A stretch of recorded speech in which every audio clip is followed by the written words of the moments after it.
જય શ્રી કૃષ્ણ।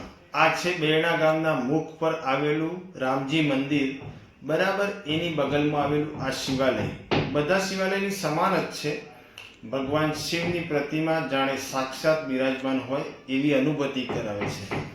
આ શિવાલયનું અંદરનું નિર્માણ કાચના ટુકડાઓથી અલગ અલગ પ્રકારની ભાત ડિઝાઇનથી સુશોભિત છે।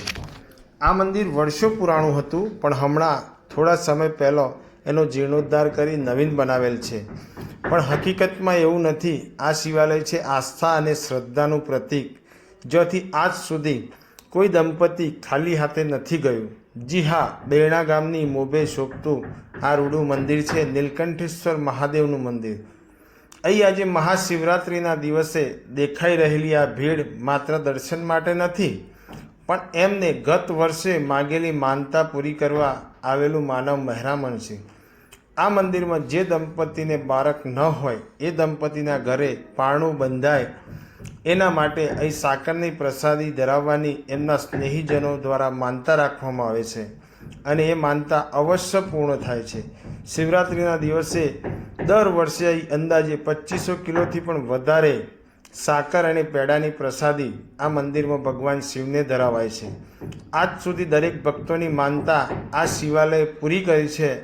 જો તમારી આસપાસ પણ કોઈ આવો પરિવાર હોય તો તેમણે આ શિવાલયની માનતા રાખી એમના ઘરે પણ પારણું બંધાય એ હેતુસર આ વિડીયો દરેક સુધી પહોંચાડશો, અને દરેક પરિવારને એમના જે દુઃખો છે એ દૂર થાય એ માટે એકવાર જરૂરથી આ નીલકંઠેશ્વર મહાદેવના મંદિરમાં અચૂકથી દર્શન કરવા પધારે એવી અમે આશા રાખીએ છીએ।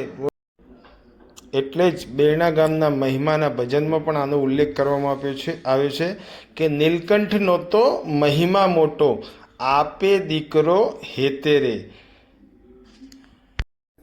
આ સાથે આપ સૌને અમારી વિનંતી છે, અમારી ચેનલને લાઈક, શેર અને સબસ્ક્રાઈબ કરી આવા જ અવનવા વિડીયો, ભજનો અને રચનાત્મક કૃતિઓ જોવા માટે અમારી ચેનલને હાલ સબસ્ક્રાઈબ કરજો। જય શ્રી કૃષ્ણ।